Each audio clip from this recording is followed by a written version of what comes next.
Salibonani, siyalamukela ku-Weekop Entertainment lapha esihlala sile ndaba ezihlabusayo. No answer. Gininda can't explain what happened to Mabena's police car. So, uhulumene uthe imoto kaSergeant Mabena, iToyota Hilux, ibingafakwanga i-AVL ngenxa yohlobo lomsebenzi eyayenzelwe wona. Futhi kamuva yayithinteka engozini ebulalayo.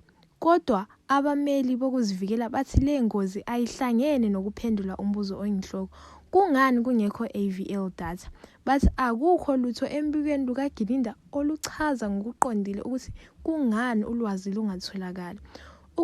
Ukwengeza ingozi njengendlela yokugwema kunikeza impendulo ecacile kubukeka njengezaba.